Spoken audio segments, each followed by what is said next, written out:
Sejak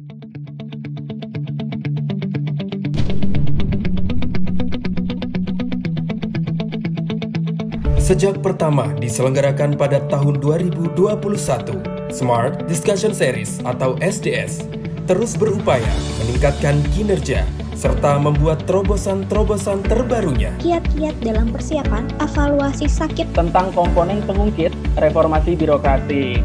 Hingga pada pertengahan tahun 2022, SDS telah bertransformasi menjadi dua ranah yang berbeda, meliputi SDS umum dan SDS tematik. Selama tahun 2022, SDS telah mengalami lonjakan peserta yang luar biasa, yaitu total 81.980 peserta live, diselenggarakan dengan total 71 kali.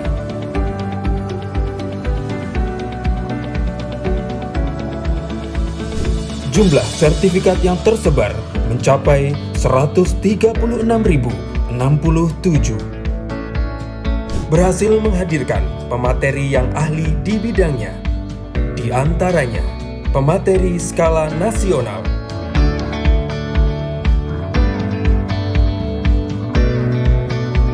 akademisi,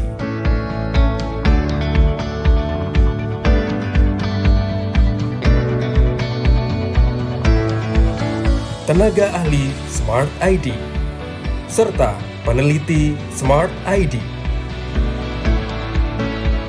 Peserta SDS telah tersebar di berbagai daerah di Indonesia, baik di level kementerian atau lembaga, provinsi, kota, maupun kabupaten. Selama pelaksanaan SDS tahun 2022, Smart ID terus melakukan perbaikan berkelanjutan agar semakin banyak ASN dan instansi pemerintah yang dapat meningkatkan kapasitasnya melalui SDS. Oleh karenanya, Smart ID akan terus menghadirkan Smart Discussion Series untuk semakin berkontribusi dan meningkatkan tata kelola pemerintahan dan pembangunan di Indonesia.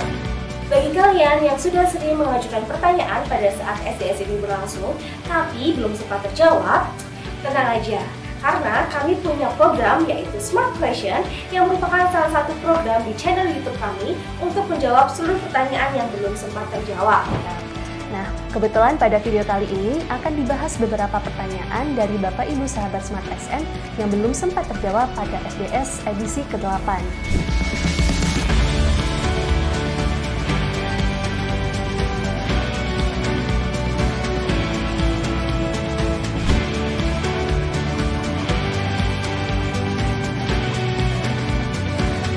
Kami dari pemerintah Kota Tangerang mengucapkan banyak terima kasih ilmunya dan semoga kedepannya lebih berkembang lagi dalam mendorong Indonesia untuk lebih baik lagi.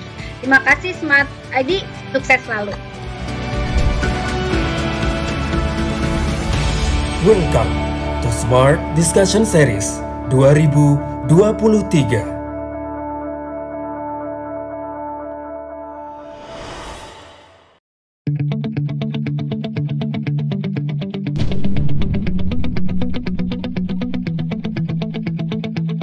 Sejak pertama diselenggarakan pada tahun 2021, Smart Discussion Series atau SDS terus berupaya meningkatkan kinerja serta membuat terobosan-terobosan terbarunya. Kiat-kiat dalam persiapan evaluasi sakit Tentang komponen pengungkit reformasi birokrasi. Hingga pada pertengahan tahun 2022, SDS telah bertransformasi menjadi dua ranah yang berbeda, meliputi SDS umum dan SDS tematik. Selama tahun 2022, SDS telah mengalami lonjakan peserta yang luar biasa, yaitu total 81.980 peserta live, diselenggarakan dengan total 71 kali.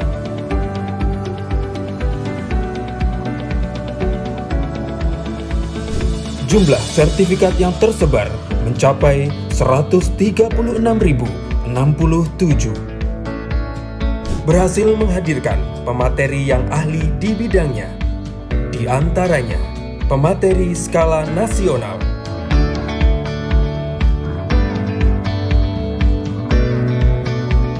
akademisi.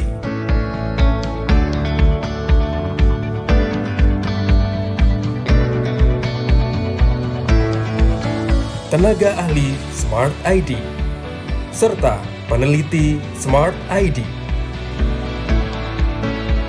Peserta SDS telah tersebar di berbagai daerah di Indonesia, baik di level kementerian atau lembaga, provinsi, kota, maupun kabupaten.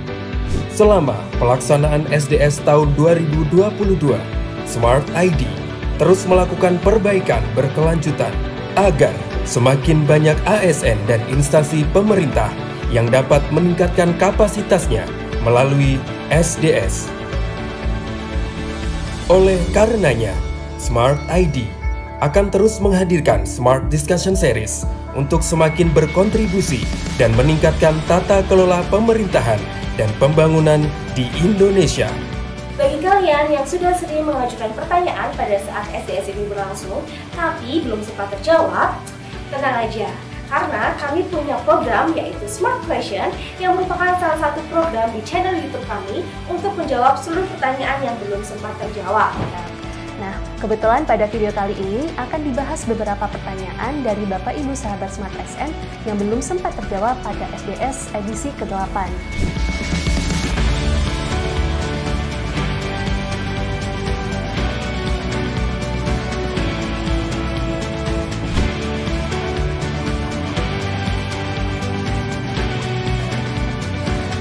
Kami dari pemerintah Kota Tangerang mengucapkan banyak terima kasih ilmunya dan semoga kedepannya lebih berkembang lagi dalam mendorong Indonesia untuk lebih baik lagi. Terima kasih Smart ID, sukses selalu. Welcome to Smart Discussion Series 2023.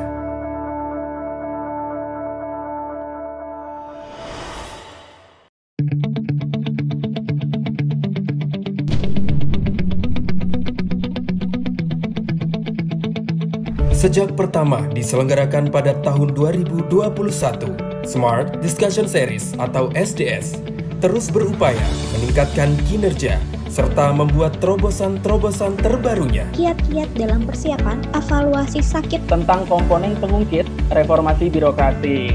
Hingga pada pertengahan tahun 2022, SDS telah bertransformasi menjadi dua ranah yang berbeda, meliputi SDS umum dan SDS tematik.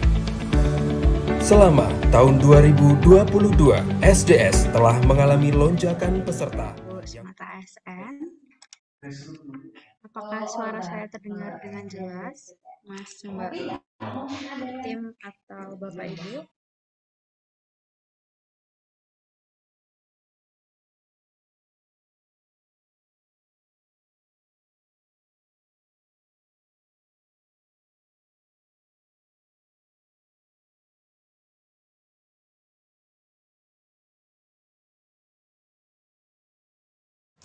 Suara saya masih kecil, Mas. Oke. Mohon izin saya mulai, Bapak Ibu Smart ASN. Bismillahirrahmanirrahim. Assalamualaikum warahmatullahi wabarakatuh. Selamat pagi, Bapak Ibu Smart ASN. Salam sejahtera untuk kita semua, terkhusus Bapak Ibu sahabat Smart ASN yang hadir pada Smart Discussion Series ke-126 pada pagi hari ini dengan tema Perencanaan Tenaga Kerja dan Pembangunan Ekonomi Daerah. Izin menginformasikan kepada Bapak Ibu terkait dengan cuaca atau suasana di Malang ini cerah gitu ya. Semoga di wilayah Bapak Ibu masing-masing juga cerah sehingga nanti koneksinya lancar dalam mengikuti Smart Discussion Series pada pagi hari ini nanti hingga selesai. Kemudian semoga Bapak Ibu juga dalam keadaan sehat walafiat gitu ya. Nanti biar kita bisa diskusi, berbincang-bincang gitu dalam agenda SDS pada pagi hari ini. Izin Bapak Ibu untuk memperkenalkan diri, mungkin Bapak Ibu sudah sering gitu atau pernah melihat wajah saya gitu di Zoom SDS ini karena beberapa kali saya juga pernah mengisi begitu SDS menjadi moderator atau menjadi pemateri di beberapa SDS yang telah dilaksanakan gitu. Tapi mungkin juga ada Bapak Ibu yang memang masih belum pernah gitu ya, atau belum tahu siapa nih Mbak yang lagi ngomong ini di layar gitu. Perkenalkan Bapak Ibu, saya Lucy yang akan memandu jalannya SDS pada pagi hari ini hingga nanti acara selesai begitu. Kemudian ketika nanti memang Bapak Ibu ada pertanyaan dalam rangkaian acara, bisa langsung dituliskan di kolom chat atau nanti bisa raise hand gitu. Mungkin saya akan melihat terlebih dahulu Bapak Ibu yang sudah join. Ini sudah terpantau ada 97 di Zoom. Kemudian nanti Bapak Ibu apabila memang terhalang atau sinyalnya masih kurang enak untuk join Zoom, Bapak Ibu bisa join di YouTube Smart ID gitu. Nantinya bisa juga bertanya melalui YouTube sehingga nanti kami bisa bacakan begitu kalau ada hal-hal yang ingin didiskusikan ketika pemateri sedang memaparkan materinya gitu. Mungkin saya sapa dulu Bapak Ibu yang sudah hadir begitu. Dari sebentar.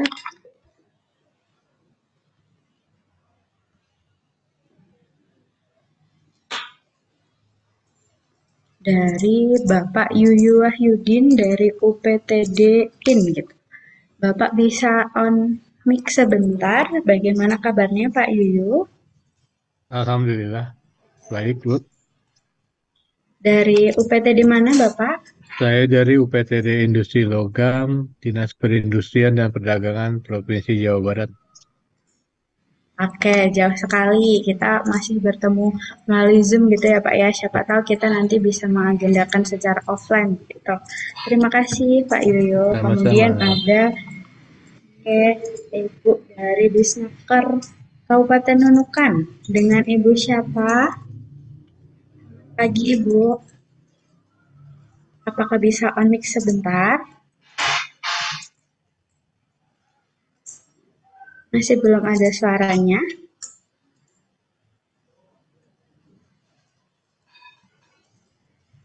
Masih belum ada. Wow, sudah banyak sekali sis. Ya, Agustus. Yang mana Agustus? Oke, mungkin masih belum bisa. Belum ini ya Bu ya. Suaranya masih belum bisa connect ke Zoom. Oke, coba saya sapa lagi Bapak Ibu yang lain. Bu Retno Wulandari, selamat pagi Ibu. Dari OPD apa? Dari mana?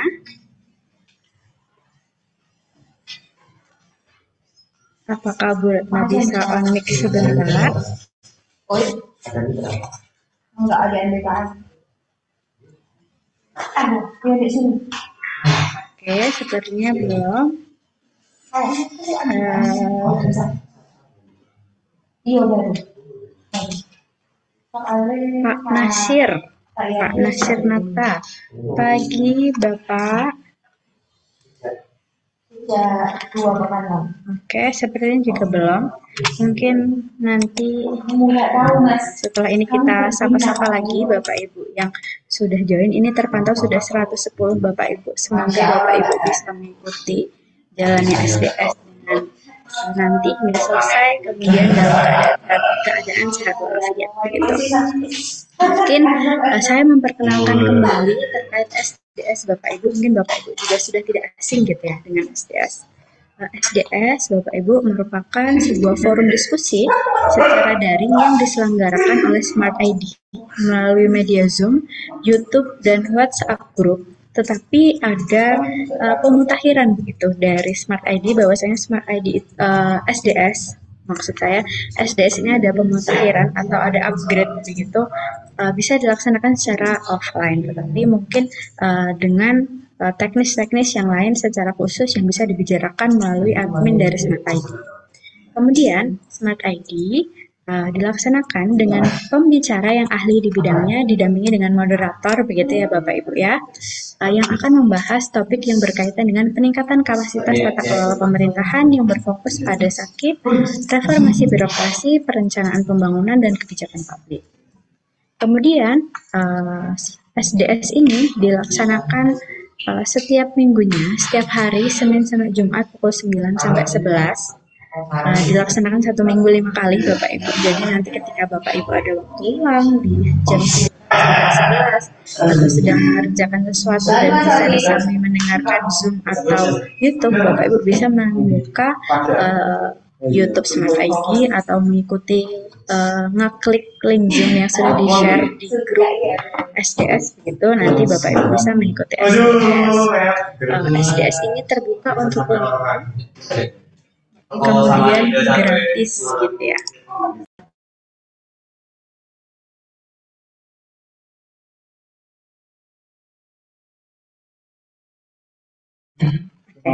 Izin saya lanjutkan.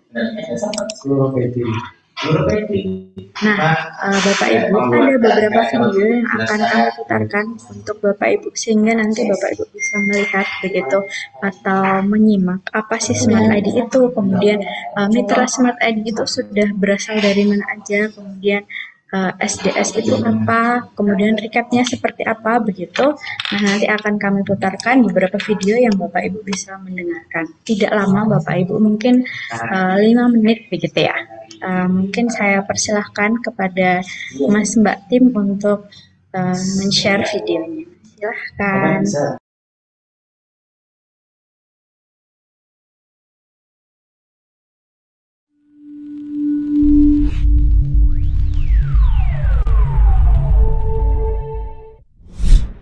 Teknologi berkembang begitu pesat di era modern saat ini, sehingga menuntut semua insan manusia untuk bersinergi secara cepat, efisien, dan mudah.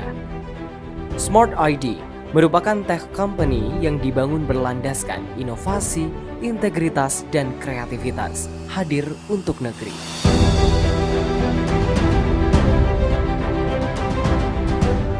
Berbagai permasalahan masih terjadi dalam tata kelola organisasi, khususnya pada organisasi sektor publik.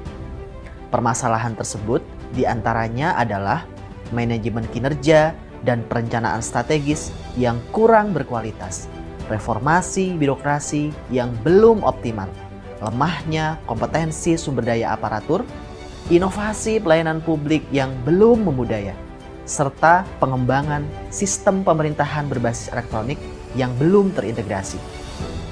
Untuk menjawab berbagai permasalahan tersebut, maka Smart ID hadir sebagai solusi untuk peningkatan tata kelola organisasi yang lebih baik lagi. Smart ID merupakan tech company yang bergerak di bidang layanan teknologi pendidikan dan pengembangan aplikasi bagi organisasi sektor publik dan entitas organisasi lainnya.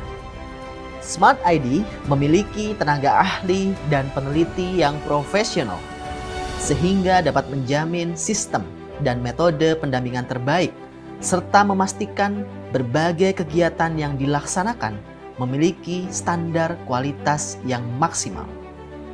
Kami percaya bahwa kolaborasi yang harmonis akan membuat pencapaian penting untuk membangun tata kelola yang terus lebih baik lagi. Bersama Smart ID, strengthening governance through technology. Smart ID berkomitmen menjadi partner dalam berbagai aspek untuk meningkatkan kompetensi, sehingga mampu beradaptasi di berbagai tantangan. Dengan analisis yang menyeluruh, kami siap berkolaborasi dengan instansi pemerintah maupun entitas organisasi lainnya untuk meningkatkan kinerja dan tata kelola kelembagaan.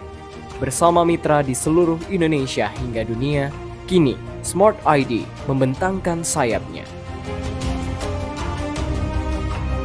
Smart ID menghadirkan berbagai layanan yang disusun secara spesifik untuk mendukung peningkatan kapasitas tata kelola pemerintahan, BIMTEK pendampingan dan finalisasi dokumen offline dan online, seperti reformasi birokrasi, perencanaan, SAKIP, SPBE, keuangan daerah, maturitas sistem pengendalian intern, pemerintah terintegrasi, inovasi pelayanan publik, pengembangan SDM aparatur, dan kajian sektoral, serta menyediakan layanan pengembangan aplikasi sebagai penunjang tujuan organisasi. Berdiri di tengah perkembangan industri digital, Smart ID terus tumbuh melangkah jauh dan telah menjalin kerjasama dengan lebih dari 300 mitra mulai level pemerintah daerah hingga kementerian, serta telah menyelesaikan lebih dari 500 kegiatan dan akan terus berkembang. Guna mewujudkan visi perusahaan, kami menghadirkan layanan terbaik dan terintegrasi, berlandaskan kompetensi sehingga berhasil menciptakan sumber daya manusia yang unggul melalui spirit energi yang universal. Tenaga ahli dan peneliti berpengalaman dapat memberikan jawaban mengapa Smart ID menjadi pilihan terbaik sebagai mitra Anda. Kami akan selalu menjadi platform terdepan yang menjawab tantangan baru untuk mewujudkan harapan yang dituju. Bersama Smart ID, strengthening governance through technology.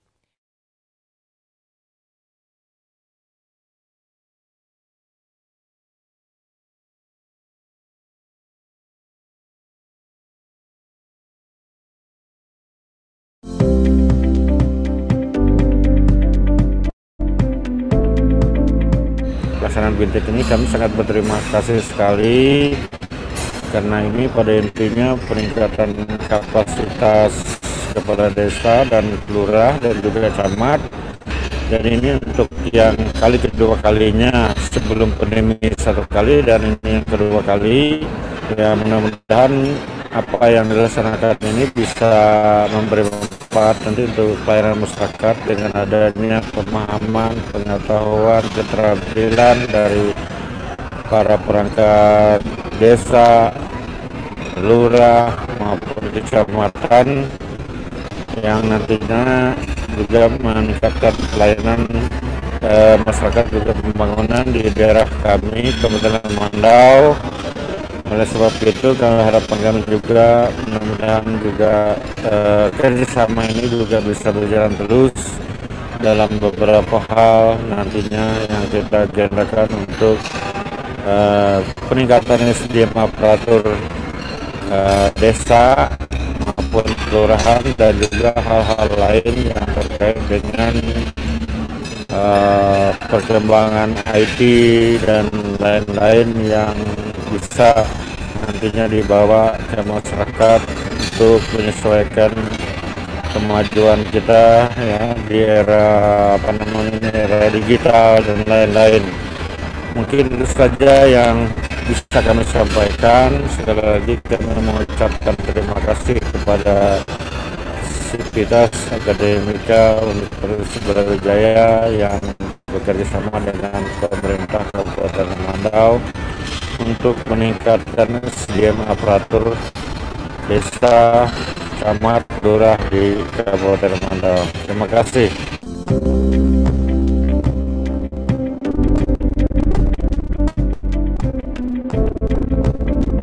Kami dari pemerintah desa Nangat Kemujan, Kecamatan Bulik Timur, Kabupaten Mandau, dengan ini mengucapkan ribuan terima kasih, yang mana kami dapat menimba ilmu dalam kegiatan BINTEK peningkatan kapasitas yang mana dilaksanakan di Kota Malang untuk kemajuan desa kami dan untuk khususnya ataupun umumnya kepada Kabupaten Mandau menuju Lamandau juara. Lamandau juara, Lamandau juara, Lamandau juara.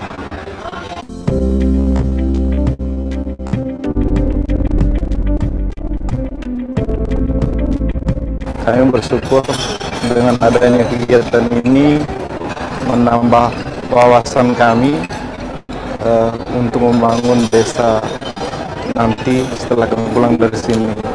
Untuk pengalaman di sini sangat baik. Mungkin hanya ini aja Pak yang dapat sampaikan. Terima kasih.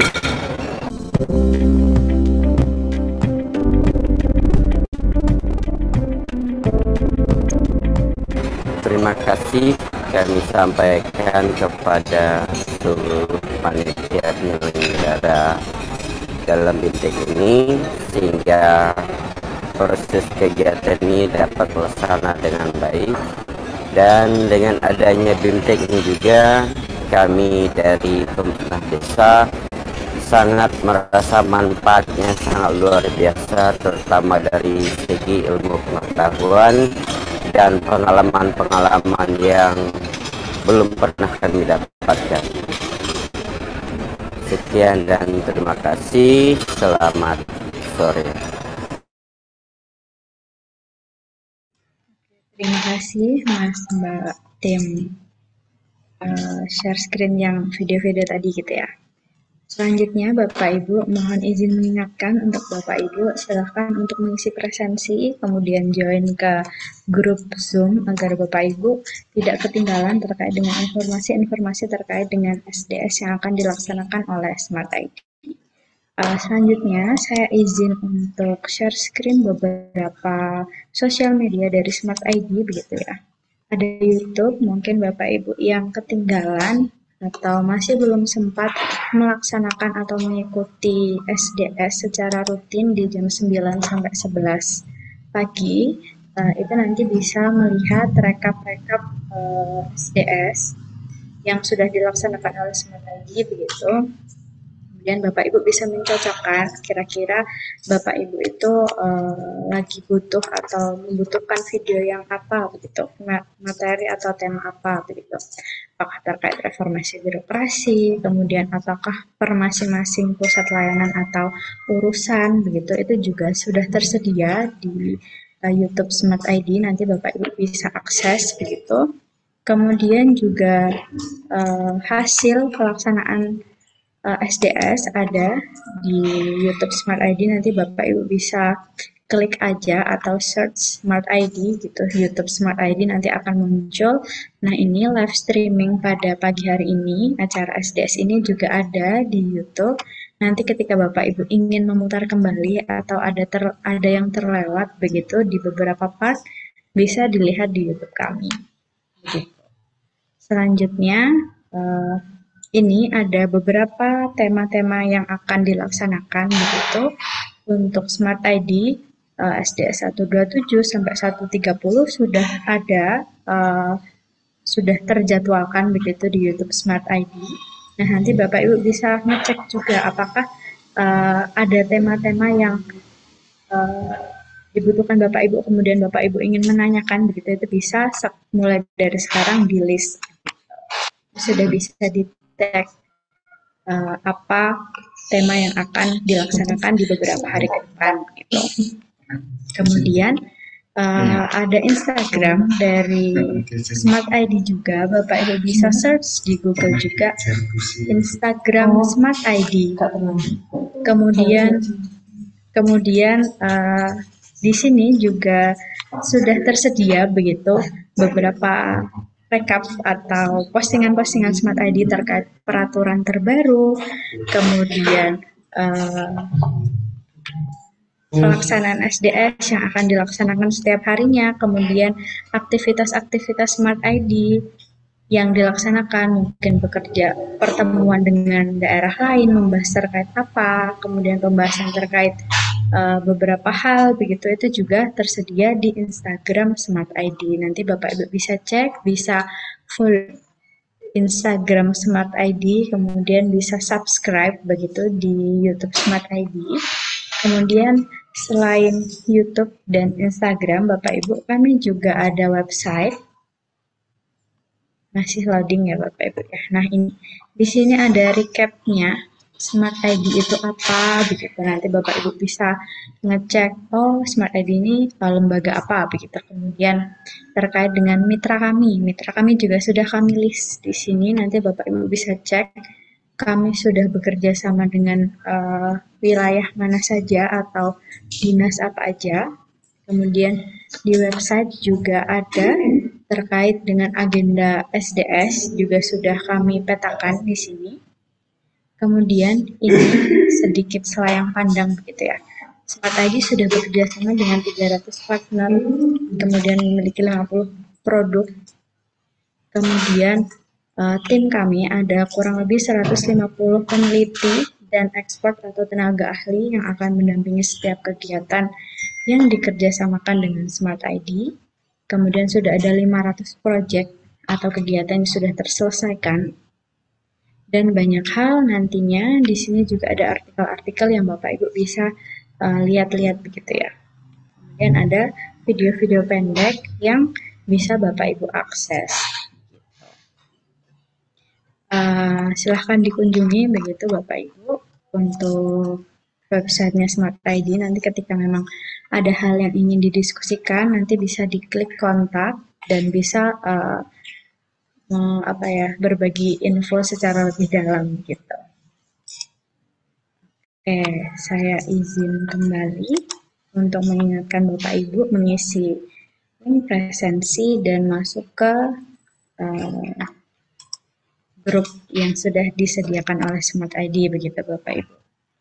Oke, pada pagi hari ini Bapak Ibu SDS terkait dengan perencanaan tenaga kerja dan pembangunan ekonomi daerah akan dibersamai atau diisi begitu ya dengan pemateri yang sangat handal luar biasa begitu oleh Bu Silvi Ana Prestianawati SEMSI. Beliau merupakan dosen dari Fakultas Ekonomi dan Bisnis Universitas Brawijaya. Mungkin izinkan saya untuk menyapa Bu Silvi begitu. Apakah Bu Silvi sudah join di Zoom kita? Halo Mbak. Selamat pagi Bu Silvi. Pripun Bu kabarnya, sehat? Alhamdulillah sehat. Alhamdulillah. Nggih, sudah siap nggih Bu untuk mengisi atau diskusi dengan Bapak Ibu Smart ASN begitu? Ya, insya Allah. Nggih. Oke, Bapak Ibu Smart ASN, kita akan mendengarkan begitu ya materi dari Bu Silvi nanti hingga pukul 11. Mungkin nanti diberi waktu 15 menit gitu ya Bu Silvi, sebelum jam 11 kita buka sesi tanya jawab kepada Bapak Ibu yang ada di Zoom ini begitu. Mungkin saya persilahkan kepada Bu Silvi waktu dan layar, monggo.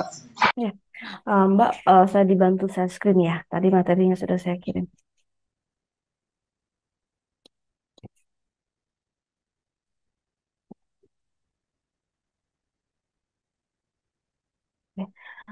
Baik, selamat pagi Bapak Ibu. Assalamualaikum warahmatullahi wabarakatuh. Alhamdulillah, hari ini saya berkesempatan diundang oleh Smart ID untuk berdiskusi dengan Bapak Ibu semua yang saya yakin semuanya juga sudah paham tentang bagaimana pengelolaan tenaga kerja di daerah Bapak Ibu masing-masing. Namun pada hari ini kita diberikan ruang untuk berdiskusi, untuk bertemu karena Bapak Ibu sebagai sebagai praktisi dalam pengelolaan tenaga kerja, dan saya di sini sebagai akademisi yang ikut mengamati dan melihat pola-pola manajemen tenaga kerja di ruang lingkup Indonesia. Bisa next? Ya. Bapak Ibu yang berbahagia, apa Mbak sebutannya Smart ASN ya? Bapak Ibu Smart ASN Bu. Iya, Bapak Ibu Smart ASN ya. Semoga di hari Senin ini tetap semangat karena biasanya Bapak Ibu Smart ASN kalau pagi-pagi pada hari Senin ini biasanya sibuk rapat ini itu. Cuman alhamdulillah Bapak Ibu semuanya menyempatkan untuk hadir. Kita berdiskusi sebentar, tapi nanti bisa diskusi lebih lanjut lagi dengan tadi seperti Mbak Lucy sampaikan dengan memfollow media sosial kita. Baik, sebelumnya Bapak Ibu, saya ingin merimain Bapak Ibu semuanya, mungkin Bapak Ibu sudah mendapatkan materi atau teori-teori tentang kebijakan publik. Namun sebetulnya ketika kita bicara kebijakan publik, Bapak Ibu, sebelum kita berbicara tentang ketenaga kerjaan, kita tarik ke atas dulu gitu. Kira-kira ketenaga kerjaan ini ada di ruang lingkup apa? Di dalam teori ekonomi, ketenagakerjaan ini berada di dalam ruang lingkup kebijakan publik, di mana sebenarnya kebijakan publik ini nggak luput dari tujuan pembangunan ekonomi, ya.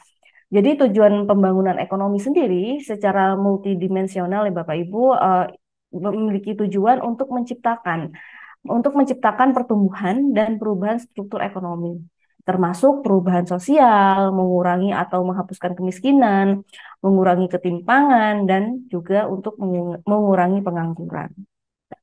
Nah, sejalan dengan hal tersebut, Bapak Ibu, maka pembangunan ekonomi daerah itu membutuhkan adanya kerjasama antara pemerintah, sektor swasta, dan masyarakat dalam mengelola sumber daya yang dimiliki oleh wilayah Bapak Ibu gitu ya, dalam rangka meningkatkan pertumbuhan ekonomi dan juga memperluas lapangan kerja. Nah, ketika kita berbicara tentang pembangunan ekonomi, tentunya kita juga harus aware gitu, harus memperhatikan apa saja sih indikator-indikator keberhasilan pembangunan.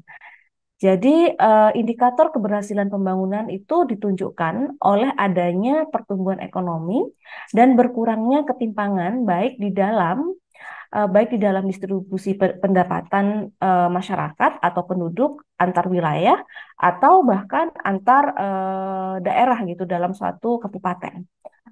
Berbagai masalah sebenarnya timbul ya Bapak Ibu ya, banyak sekali masalah yang timbul dalam kaitan dengan pertumbuhan dan pembangunan ekonomi wilayah. Dan sebagai pemerintah daerah yang terus mendorong perkembangan konsep-konsep pertumbuhan ekonomi wilayah, ternyata juga mengalami beberapa permasalahan, beberapa hambatan seperti itu. Salah satunya adalah ketimpangan atau kesenjangan wilayah dan pemerataan pembangunan.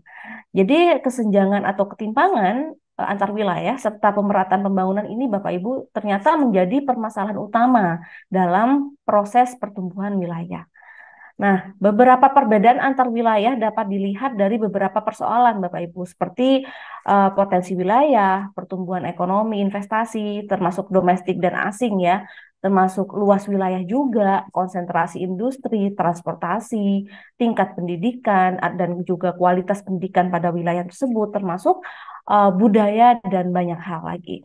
Nah, salah satu masalah Bapak Ibu ya yang biasa muncul dalam bidang angkatan kerja nih. Kalau misalnya kita ngomongin kebijakan publik, di mana kebijakan publik ini kan sebenarnya keputusan atau kebijakan yang diambil oleh pemerintah daerah untuk memecahkan masalah. Nah, dalam hal ini, dalam ruang lingkup diskusi kita yang akan kita diskusikan adalah bagaimana kebijakan publik ini dapat berperan gitu ya, berperan dalam permasalahan tenaga kerja. Bisa next, Mbak.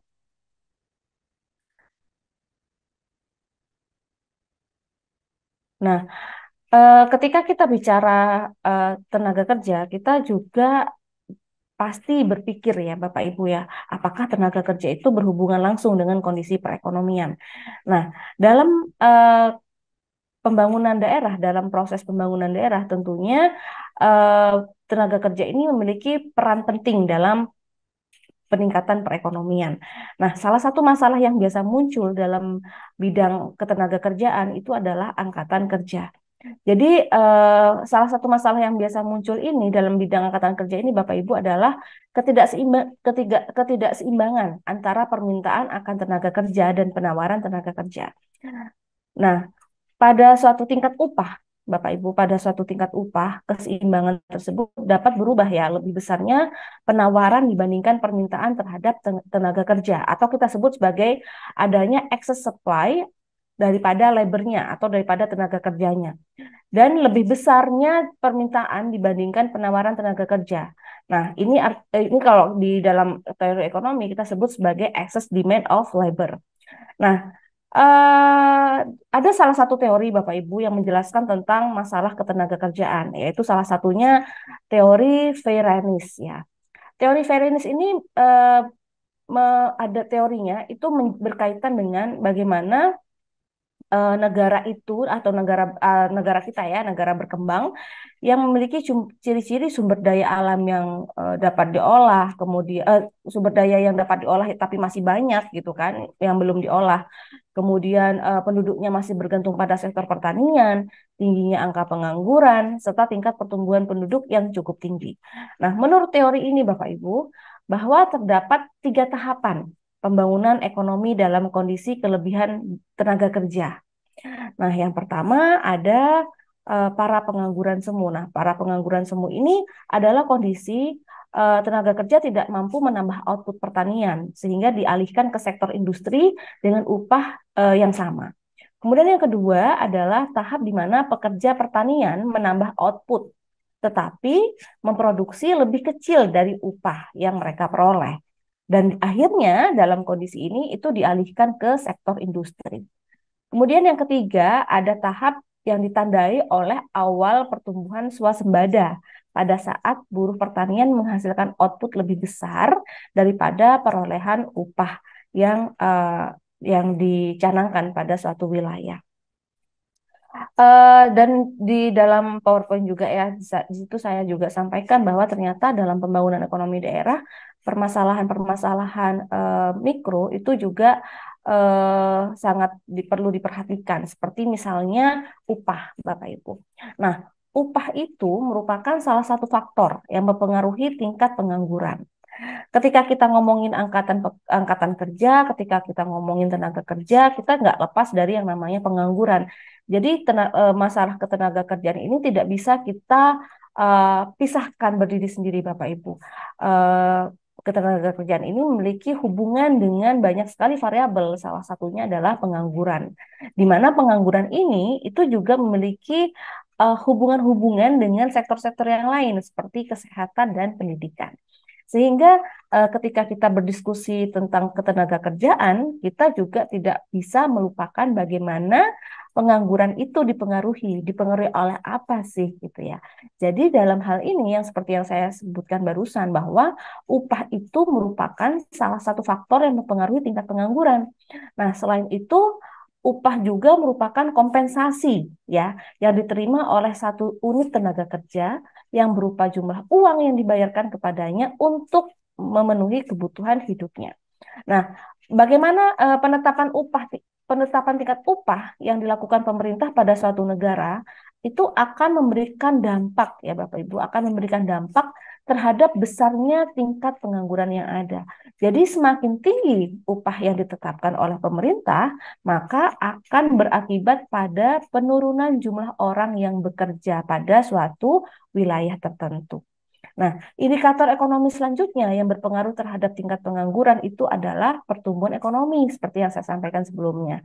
Bahwa pertumbuhan ekonomi yang meningkat diharapkan dapat menyerap tenaga kerja di sebuah wilayah. Karena dengan kenaikan pendapatan nasional atau pertumbuhan ekonomi pada suatu wilayah tersebut, maka dapat meningkatkan kapasitas produksi, ya, sehingga akan meningkatkan produktivitas tenaga kerja. Nah, dalam hal ini, kondisi tersebut ya mengindikasikan bahwa penurunan laju pertumbuhan ekonomi suatu negara itu dapat dikaitkan dengan tingginya jumlah pengangguran di suatu wilayah. Maka dari itu, tingginya tingkat pertumbuhan ekonomi itu menjadi indikator keberhasilan pembangunan yang dijadikan pemerintah sebagai sasaran utama dalam pelaksanaan pembangunan. Nah, pertumbuhan ekonomi sendiri itu juga menunjukkan sejauh mana sih aktivitas perekonomian dapat menghasilkan kenaikan pendapatan dan kesejahteraan masyarakat pada suatu periode tertentu. Nah, selain itu Bapak Ibu, pertumbuhan ekonomi suatu negara juga atau wilayah itu ternyata mampu meningkatkan bahwa suatu perekonomian atau aktivitas ekonomi dalam suatu wilayah itu terus berkembang dengan baik. Nah, proses untuk mengukur maju atau mundurnya suatu perekonomian dalam pembangunan daerah itu sebenarnya dapat dilihat atau dapat diukur dari jumlah pengangguran yang ada.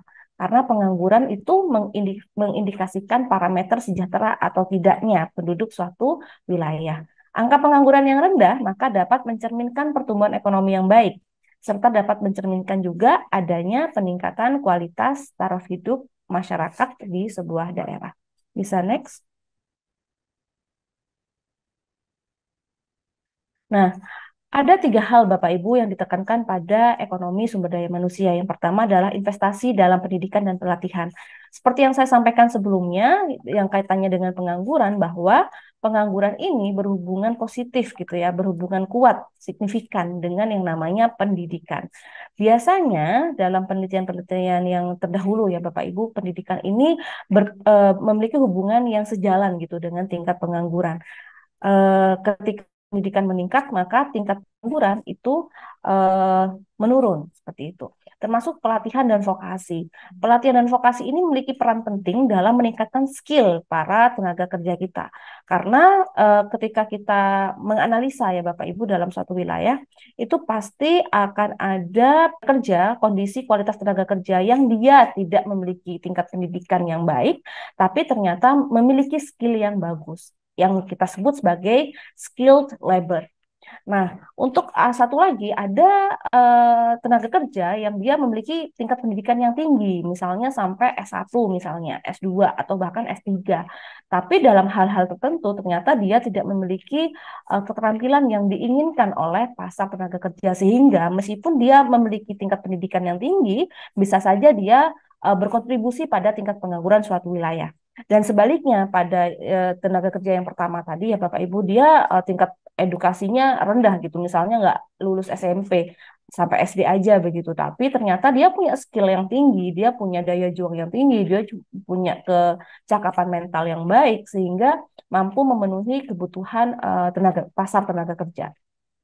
Dalam kondisi ini tentunya investasi di bidang pendidikan dan pelatihan ini tentu menjadi hal yang bersama-sama perlu dipertimbangkan. Kita sebagai pengambil kebijakan gitu ya, tidak bisa memilih antara pendidikan atau pelatihan, skilled or educated, berketerampilan atau terdidik seperti itu. Dua-duanya memiliki peran yang masing-masing yang penting dan kita tidak bisa memisahkan dua hal ini. Kemudian yang kedua adalah pasar tenaga kerja.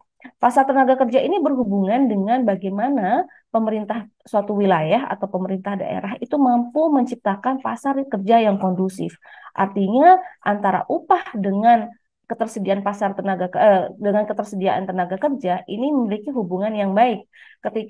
Jadi dengan upah tertentu ini mampu memenuhi kebutuhan para tenaga kerja ketika mereka melakukan konsumsi. Karena ketika tenaga kerja ini suplainya banyak ya Bapak Ibu, suplainya banyak, tetapi ternyata demand-nya rendah, maka ini akan membuat upah akan menurun. Sehingga akan membuat meskipun masyarakat ini terserap pada pasar kerja, tetapi karena upahnya tidak mampu mencukupi kebutuhan sehari-harinya, maka akan menciptakan masyarakat ini tidak mampu untuk memenuhi konsumsi atau tingkat konsumsi dasarnya, dan tetap akan berkontribusi pada tingkat kemiskinan pada suatu wilayah. Nah, idealnya bagaimana Bapak Ibu? Idealnya adalah bagaimana Bapak Ibu sebagai pengambil kebijakan, pemerintah daerah, itu mampu mendesain, mampu menerapkan atau mampu mengimplementasikan upah dengan suplai tenaga kerja ini berjalan dengan seimbang seperti itu, termasuk dengan demand tenaga kerja. Ketika supply meningkat, nah ini tugas kita Bapak Ibu untuk bisa menyediakan demand tenaga kerja ini sehingga upah bisa equilibrium atau berada pada tingkat keseimbangan antara supply and demand pada tenaga kerja. Nah, selain itu kualitas hidup dan kesejahteraan. Nah, sebenarnya kualitas hidup dan kesejahteraan ini itu berasal dari tingkat upah yang equal, yang sesuai dengan tingkat kebutuhan tenaga kerja kita. Let's say pengangguran kita pada satu wilayah gitu ya, pada wilayah A gitu menurun gitu ya Bapak Ibu, kecil penganggurannya dibandingkan wilayah-wilayah yang lain. Tetapi ternyata upah tenaga kerja kita pada wilayah A tersebut ternyata lebih rendah dibandingkan wilayah-wilayah yang lain. Tentunya masyarakat dalam wilayah kita ini dia akan mampu bekerja, dia akan terserap pada lapangan kerja, tapi dia tetap tidak akan mampu untuk mencapai yang namanya kesejahteraan dan kualitas hidup yang kita harapkan. Bisa saja kemungkinan kedua yang terjadi adalah tenaga kerja kita ini karena melihat upah di daerah sebelah lebih tinggi daripada tempat kita gitu, akhirnya mereka yang tenaga kerja berkualitas yang kita miliki itu mereka pindah gitu ke daerah-daerah yang upahnya lebih tinggi dan bisa menyerap mereka. Ini merupakan tantangan tersendiri pada kita sebagai pengambil kebijakan, termasuk kemarin dengan adanya pandemi COVID-19 ya Bapak Ibu yang sudah membawa dampak yang macam-macam gitu ya, yang ada dampak positifnya, ada dampak negatifnya. Namun dampak-dampak ini rupanya merupakan dampak-dampak yang signifikan gitu bagi tatanan sosial maupun perekonomian dalam skala global maupun dalam skala wilayah. Nah, dampak COVID-19 ini pada akhirnya ternyata berimplikasi pada sektor ketenagakerjaan, baik dari segi capaian pembangunan ketenagakerjaan maupun tantangan yang lebih kompleks pada ekosistem ketenagakerjaan. Nah, salah satu contoh nih Bapak Ibu, upaya pemerintah dalam mengurangi tingkat pengangguran pas masa COVID-19 ya. Di mana pada Februari gitu ya, pada Februari 2020 itu kan pengangguran kita mencapai 4,90%-an. Namun setelah diterpa pandemi gitu ya, pada Agustus 2020 ternyata tingkat pengangguran kita itu melonjak Bapak Ibu, itu menjadi sekitar 7%. Nah, karena dengan adanya kebijakan-kebijakan pemerintah, intervensi-intervensi pemerintah, termasuk kerjasama dengan stakeholder, maka tingkat pengangguran saat ini itu sudah menurun sekitar 6,40-an% ya. Saya lupa pastinya. Pokoknya dia turun sebesar menjadi 6,40-an% dan akan terus ditekan gitu sampai minimal sama dengan sebelum pandemi. Nah, namun di lain sisi Bapak Ibu, pandemi COVID-19 ini juga ternyata mempercepat proses transformasi ketenagakerjaan yang sudah berlangsung gitu akibat revolusi industri 4.0 ya. Jadi sejak pandemi berlangsung, kita semua itu dituntut untuk cepat beradaptasi dengan segala perubahan, terutama dalam hal pemanfaatan teknologi digital yang merupakan inti ya, yang merupakan tujuan utama dari revolusi industri 4.0. Nah, tatanan kehidupan sosial menuju society 5.0 ternyata juga berubah Bapak Ibu. Kalau tadinya 4.0 sekarang sudah ke society 5.0 yang kita juga dituntut gitu. Kita juga dituntut untuk meningkatkan kompetensi diri kita sebagai angkatan kerja misalnya. Nah, pada akhirnya Bapak Ibu, profil dan kompetensi angkatan kerja ini serta tenaga kerja di masa depan itu harus dapat disesuaikan dengan kebutuhan pasar kerja dan dunia kerja yang sangat dinamis dan sangat fleksibel ini. Nah, melihat besarnya dampak yang ditimbulkan, diperlukan sebenarnya kebijakan yang tepat Bapak Ibu ya untuk menanggulangi dampak pandemi maupun beragam tantangan ke depan di sektor ketenagakerjaan. Nah, selain untuk melindungi dan mengembalikan kesejahteraan pekerja dan masyarakat, perubahan serta perbaikan kebijakan ini juga harus dilakukan pada setiap dimensi di dalam ketenagakerjaan kita. Selain itu, Bapak Ibu, perlu juga kita ketahui bahwa ternyata gangguan perekonomian yang disebabkan oleh COVID-19 itu tidak hanya mengganggu kesejahteraan juga, ya kan, tapi kesejahteraan masyarakat yang saya maksud, tapi juga mempengaruhi tingkat kesejahteraan nasional. Nah, dua faktor utama, Bapak Ibu, penyebab menurunnya kesejahteraan sosial, yaitu yang pertama adalah menurunnya daya beli. Ya, menurunnya daya beli masyarakat ini tentunya dipengaruhi oleh upah yang mereka terima. Nah, menurunnya daya beli ini diukur dengan PDRB, real per kapita, dan berkurangnya kesempatan kerja yang menyebabkan tingkat pengangguran terbuka kita meningkat. Nah, kalau Bapak Ibu kembali menilik ya ke pasal 27 gitu, ayat 2 Undang-Undang Dasar Negara Republik Indonesia tahun 1945 yang mengamanatkan bahwa tiap warga negara itu berhak atas pekerjaan dan penghidupan yang layak gitu ya. Nah, maka dari itu pembangunan ketenagakerjaan ini harus ditujukan untuk mewujudkan pemerataan kesempatan kerja dan juga penyediaan tenaga kerja yang sesuai dengan kebutuhan pembangunan serta memberikan perlindungan dan kesejahteraan bagi tenaga kerja. Bisa next, Mbak.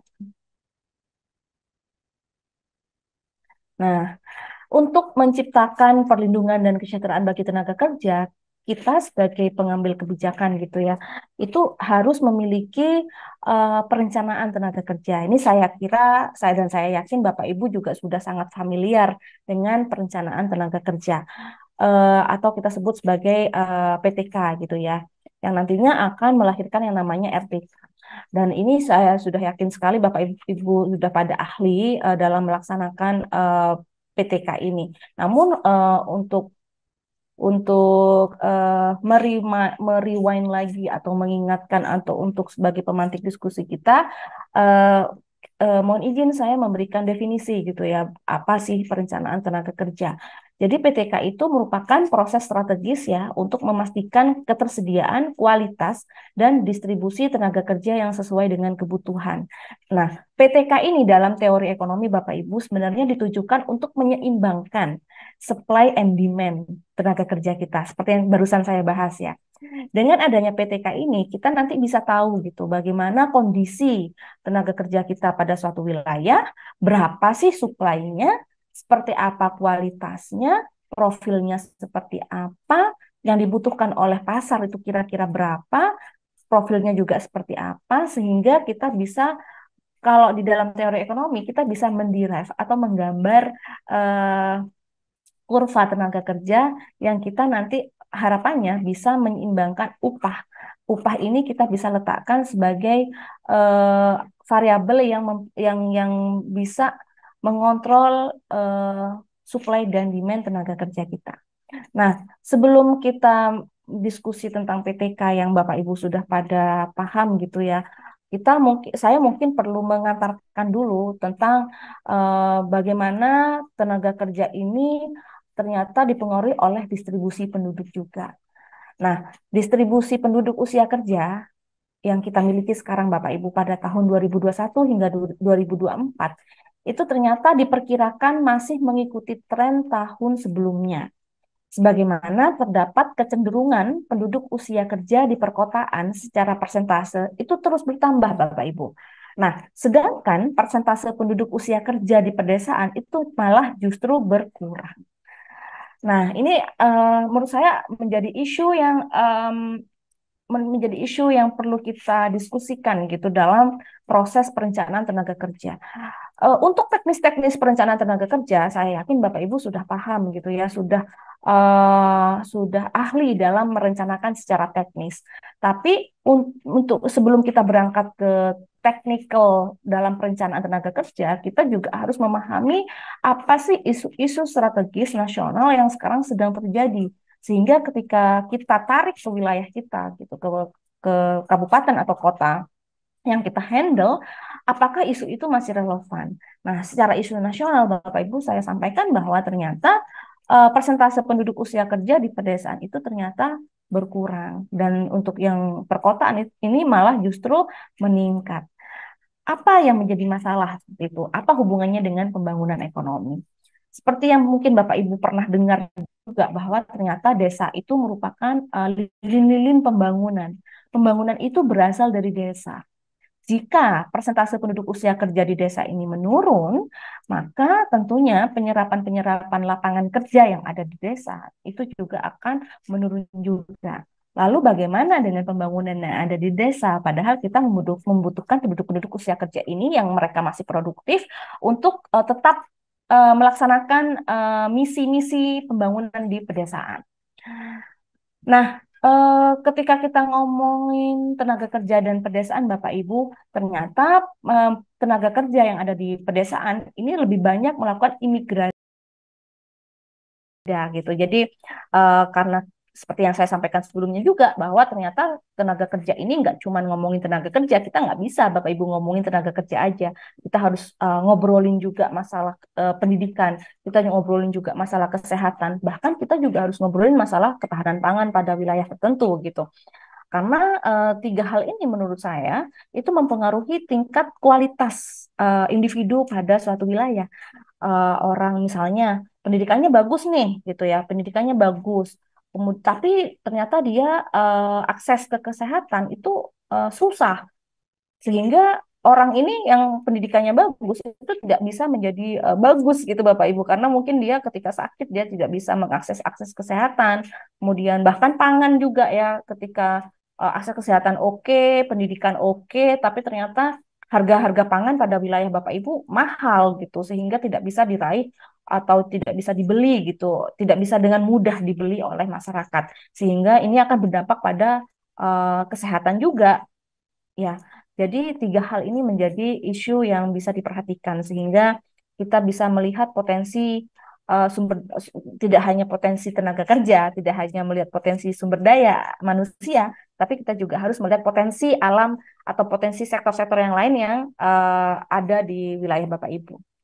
Kemudian yang selanjutnya adalah kita juga harus mampu mendukung pertumbuhan perekonomian daerah, itu artinya melalui dukungan sektor-sektor yang lain, melalui sinergi-sinergi dengan OPD-OPD yang lain, Bapak Ibu. Jadi nggak hanya di Snaker aja yang bertanggung jawab dalam hal ini, tapi ada OPD-OPD lain yang juga memiliki andil gitu untuk bisa mensupport PTK Bapak Ibu itu berhasil. Selanjutnya, mampu membuka kesempatan kerja dan meningkatkan produktivitas tenaga kerja dan keluarganya. Nah, ini berhubungan dengan kesejahteraan masyarakat, kemudian juga berhubungan dengan tingkat upah tadi yang sudah saya jelaskan. Bisa next. Nah, informasi yang dibutuhkan dalam RTK ya. Jadi RTK makro itu sebagai hasil dari PTK makro paling sedikit harus memuat persediaan tenaga kerja Bapak Ibu, supply-nya, kebutuhan tenaga kerjanya, demand-nya kira-kira berapa, termasuk neraca tenaga kerja. Kemudian arah kebijakan, strategi dan programnya, termasuk pembangunan ketenaga kerjaan yang ditarik dari isu nasional sampai wilayah. Sedangkan untuk RTK mikro itu ada persediaan pegawai, kebutuhan pegawai, neraca pegawai, termasuk program kepegawaian dalam suatu institusi. Bisa next. Nah, kolaborasi antar lembaga. Ini seperti yang barusan saya sampaikan juga, Bapak Ibu, bahwa ternyata di era yang sangat disruptif sekarang ini, yang sangat fleksibel, yang dinamikanya juga sangat tinggi, kita butuhkan yang namanya kolaborasi atau sinergisme antar lembaga. Kolaborasi antara pemerintah, swasta, dan akademisi itu juga diperlukan untuk menyusun langkah-langkah yang strategis terkait ketenaga kerjaan. Nah, dalam PTK biasanya Bapak Ibu yang kalau misalnya saya susun itu ya PTK itu, di dalam PTK kita juga memproyeksi jumlah tenaga kerja misalnya 5 tahun ke depan. Kualitas tenaga kerja 5 tahun ke depan, kemudian permintaan tenaga kerja dalam 5 tahun, bahkan 20 tahun ke depan kita sediakan proyeksinya. Sehingga dengan adanya proyeksi ini diharapkan mampu untuk membuat Bapak Ibu sebagai pengambil kebijakan mampu menganalisa kondisi-kondisi yang akan terjadi di masa depan dalam konteks ketenaga kerjaan seperti itu. Nah, termasuk kebutuhan pasar tenaga kerja yang semakin berkembang, ini juga harus kita respon gitu secara cepat. Salah satu caranya adalah dengan diskusi dan seperti yang kita lakukan saat ini. Seperti itu. Next. Nah, kesimpulannya Bapak Ibu bahwa perencanaan tenaga kerja yang baik itu merupakan kunci dari pertumbuhan ekonomi daerah, termasuk pembangunan daerah. Nah, kita termasuk Bapak Ibu ya, sebagai pelaku, sebagai pengambil kebijakan, itu perlu berinvestasi dalam sumber daya manusia, tapi tidak hanya berbicara atau tidak hanya fokus pada ruang lingkup ketenaga kerjaan saja, tetapi juga pada sektor-sektor yang lain gitu. Bisa next. Nah, baik. Terima kasih. Itu saja materi dari saya sebagai brainstorming PTK pada hari ini, Mbak Lucy. Silakan jika ada pertanyaan. Terima kasih Bu Cynthia atas materi yang sangat bermanfaat gitu ya untuk Bapak Ibu di Dinas Tenaga Kerja, karena memang ini merupakan SDS tematik Pusat Layanan Tenaga Kerja. Mungkin dari Bapak Ibu ada yang ingin didiskusikan dengan Bu Sylvie terkait dengan PTK, RTK, dan lain-lain. Mbak, itu ada di chat, Mbak, ada pertanyaan. Oh iya, oke. Coba saya bacakan terlebih dahulu, Ibu.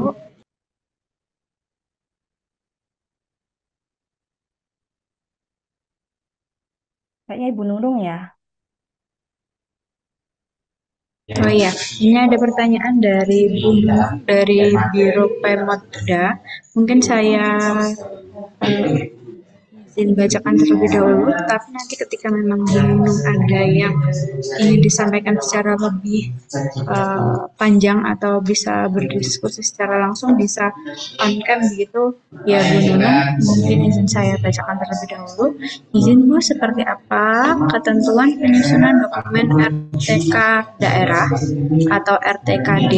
Apakah masa berlakunya sama dengan RPJMD masing-masing daerah atau ada jangka waktu tertentu? Kemudian kira-kira apa saja peraturan perundang-undangan yang mengatur terkait dengan RTKD tersebut begitu. Mungkin dari Bu Silvi ingin langsung menjawab atau Ya, seperti tampung dulu? Oh nggih, monggo Bu.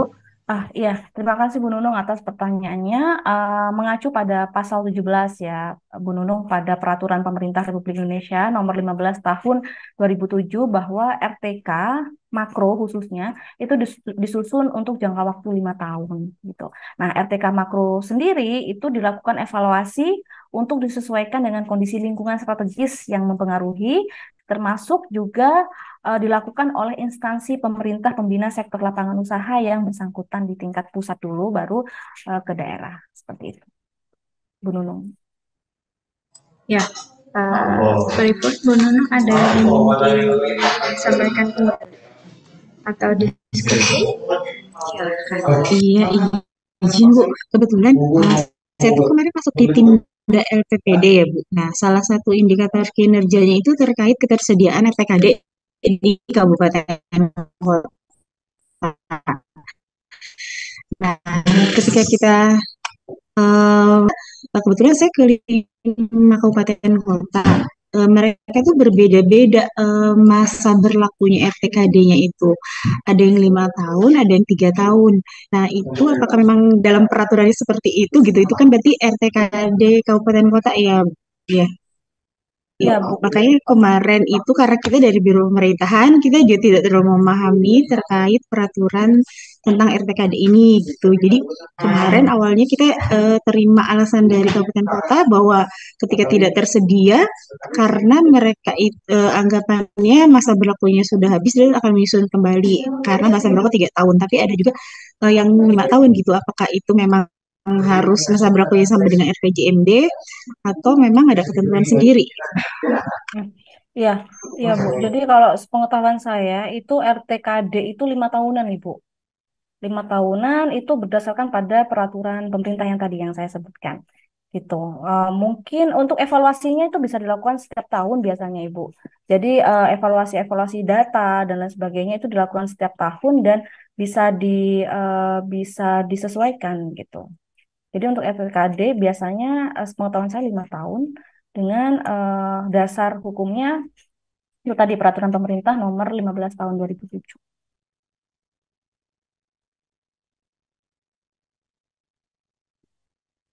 Bu Nunung cukup atau ada diskusi kembali? Cukup Mbak. Jadi peraturannya masih kayak yang tahun 2007 ya? Nggih, Terima kasih Mbak. Sami-sami Ibu, terima kasih. Terima kasih atas jawabannya Bu Siti dan terima kasih atas pertanyaannya oleh Bu Nunung. Mungkin dari Bapak Ibu, ini ada lagi dari Bu Noviasha terkait dengan apakah peta jalan penanganan pengangguran itu sudah termasuk di RTKD atau memiliki dokumen Oke, terima kasih ini Ibu Noviansyah ya. Untuk di dokumen RTKD itu tidak ada, Pak Ibu, untuk pembuatan peta jalan. Jadi pembuatan peta jalan percepatan penanganan pengangguran itu di dokumen lain, tidak termasuk dalam RTKD. Untuk di RTK itu sebenarnya hal-hal yang perlu dimasukkan seperti yang tadi saya sampaikan di PowerPoint. Namun ketika Ibu mampu menginformasikan gitu, bagaimana percepatan penanganan pengangguran yang bagian dari RTK itu nggak masalah sih. Jadi memang ada beberapa dokumen RTK yang memang ada peta jalan percepatan penanganan pengangguran, termasuk strategi-strategi atau program-program dari pemerintah untuk mempercepat penurunan pengangguran, termasuk peningkatan pendidikan dan pelatihan, vokasi dan sebagainya itu ada yang menginformasikan hal tersebut. Tapi untuk prinsipnya, untuk yang dasar-dasarnya itu sebenarnya nggak ada. Gitu. Cuman kalau ada itu jauh lebih baik. Baik, terima kasih Bu Silva penjelasannya. Ternyata Bapak bukan Ibu. Oh, Bapak. Tadi saya mengiranya juga Ibu gitu ya. Ternyata yang di layar ternyata Bapak. Gimana Pak Noviasya, apakah ada tanggapan begitu? Selamat siang Bu. Ya, selamat siang Bapak. Dari Dinas Bapak Noviansa. Kerja Kabupaten Bekasi. Nama saya nama orang Sumatera, Noviansa. Oke, siap. Itu Bu tentang jalan peta jalan penanganan pengangguran itu Bu. Tadinya saya berpikir ada di dalam RTKD. Sebab saya pikir itu seperti pra pembuatan RTKD. Iya.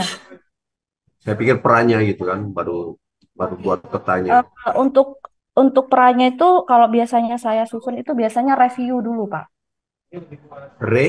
Review. Ya, review jalan percepatan penanganan pengangguran. Habis termasuk kita perlu mereview rencana tenaga kerja rencana tenaga kerja kita. Nah, setelah kita mereview jalan percepatan penanganan pengangguran ini, nah apakah resolusinya seperti apa, baru kita masukkan juga ke RKD.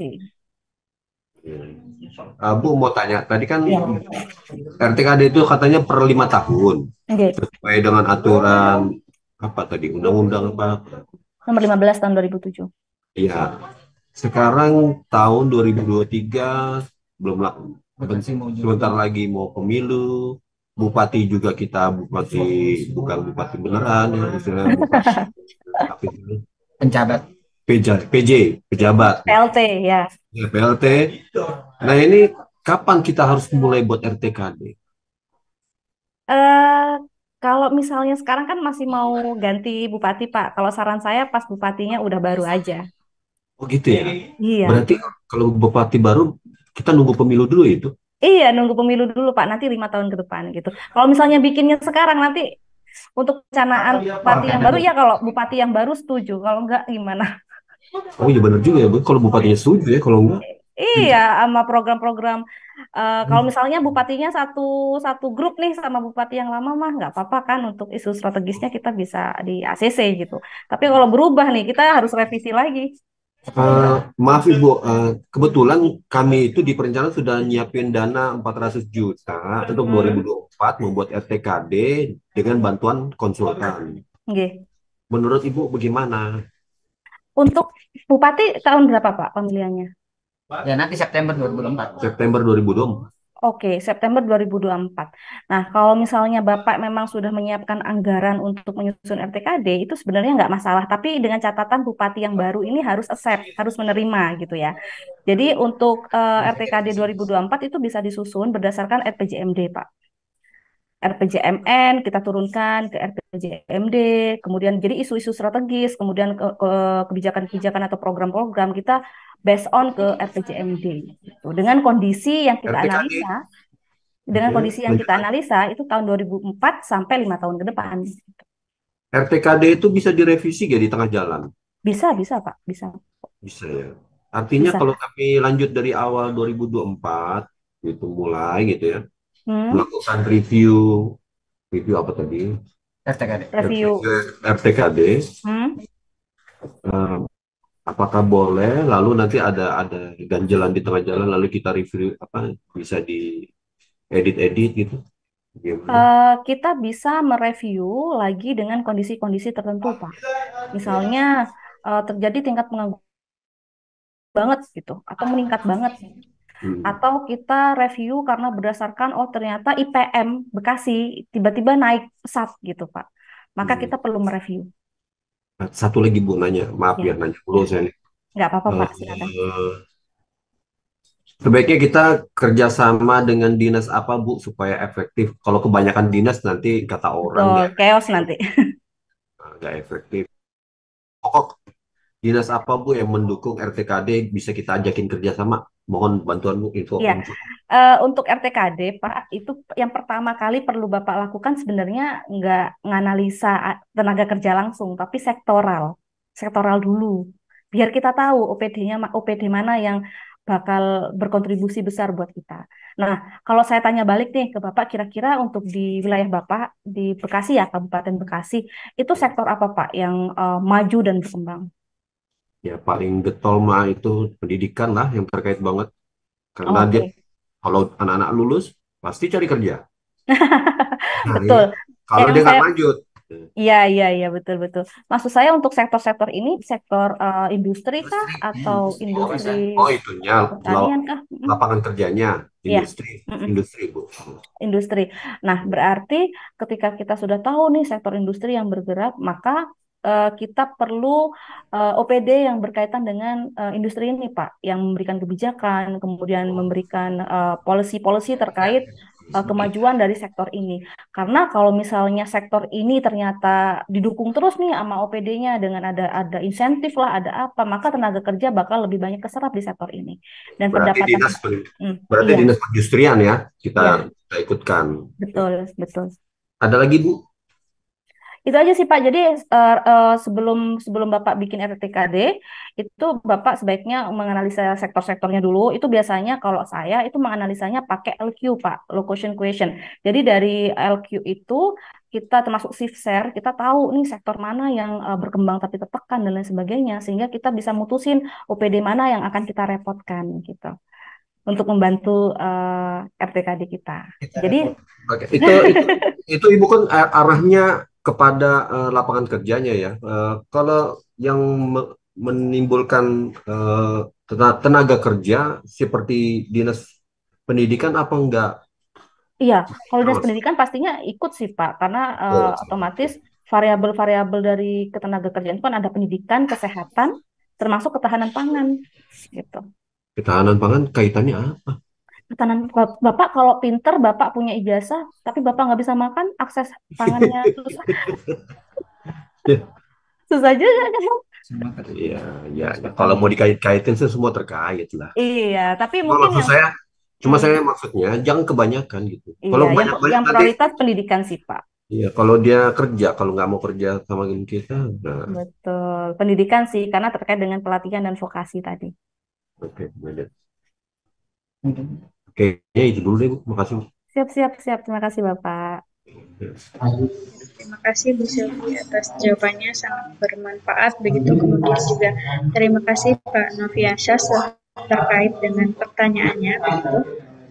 Mungkin Bapak Ibu Smart ASN apakah ada yang ingin didiskusikan kembali dengan Ibu Sylvie tenaga ahli dari Smart ID itu terkait dengan RTKD atau terkait dengan perencanaan atau yang lain? Mungkin Bapak Ibu ada yang dibingungkan gitu.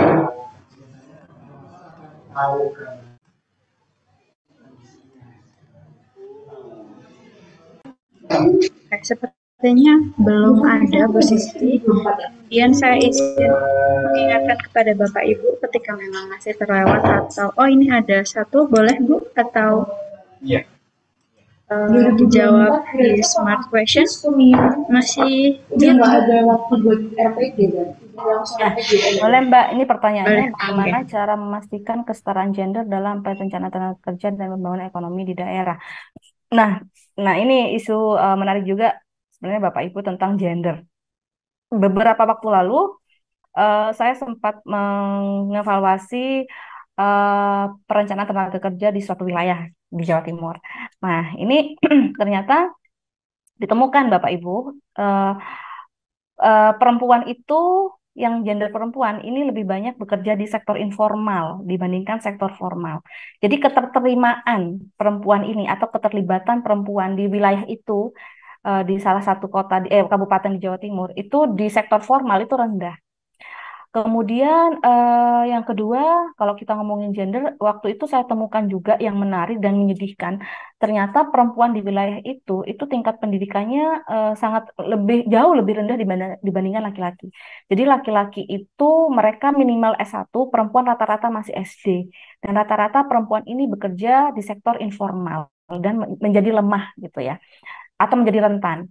Nah, untuk memastikan kesetaraan gender tentunya kita perlu membuat data dulu, Pak. Kita perlu menganalisa data menggunakan indeks kesetaraan gender itu ada, atau menggunakan data-data mikro ya kan, data-data mikro yang bisa dilakukan di wilayah Bapak.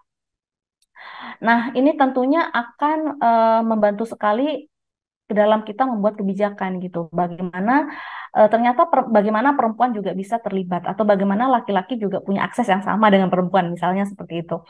Nah, ketika kita melihat data ya Bapak, Bapak ya ini ya, Bapak Ahmad Yusuf, ternyata jumlah perempuan itu jauh lebih banyak daripada laki-laki. Dan dalam segi pendidikan nasional, ternyata tingkat pendidikan perempuan itu jauh lebih tinggi tingkatnya dibandingkan laki-laki. Nah, tapi pada wilayah Bapak gitu ya, pada wilayah Bapak yang seperti yang barusan saya contohkan di wilayah yang saya pernah review, itu ternyata perempuan ini nggak setara, nggak mendapatkan kesetaraan gitu. Mereka tereliminasi dengan sendirinya. Tereliminasi dengan sendirinya di pasar tenaga kerja. Dan setelah dianalisa lebih jauh lagi, ternyata sektor yang bergerak, kembali lagi kayak Pak Noviansah tadi, sektor yang bergerak di wilayah yang saya review itu adalah sektor industri. Jadi banyak banget yang kerja-kerja di pabrik gitu. Dan pabrik ini rata-rata menerimanya laki-laki, nggak perempuan. Nah, ini jadi tugas kita sebagai pemerintah ya. Bagaimana sektor yang berkembang itu mampu juga mengakomodir tenaga kerja kita yang perempuan, yang mereka mungkin punya skill dan punya etos kerja yang baik, tapi tidak terserap hanya karena fokus sektor itu ke pekerja keras atau pekerja yang harus laki-laki seperti itu. Jadi bagaimana cara memastikan kesetaraan gender? Ya kita perlu membuat indeks kesetaraan gender, Pak. Seperti itu sih. Terima kasih. Pak Ahmad Yusuf Wibowo ada yang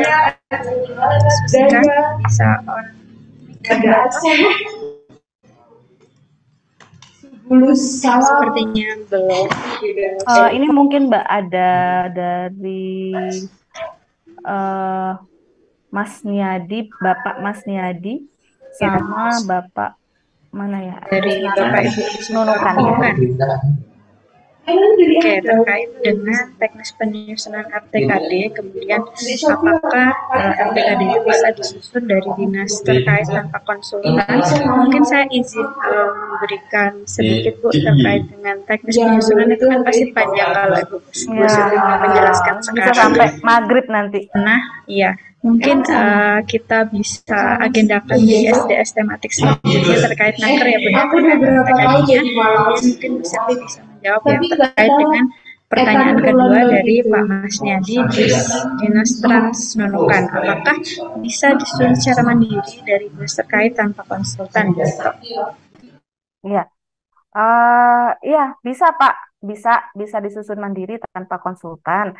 Asalkan tadi Bapak perlu menyediakan sumber daya yang bisa minimal memproyeksi jumlah tenaga kerja yang dibutuhkan, memberikan analisis secara statistik gitu ya, terkait berapa sih jumlah tenaga kerja yang sekarang tersedia, dan kira-kira sampai 5 tahun ke depan itu apakah masih tersedia juga, termasuk menganalisa profil-profil masyarakat kita yang tersedia untuk pasar tenaga kerja, termasuk juga menganalisa sektor-sektor apa yang mampu menyerap pasar tenaga kerja kita gitu. Sepanjang Bapak memiliki sumber daya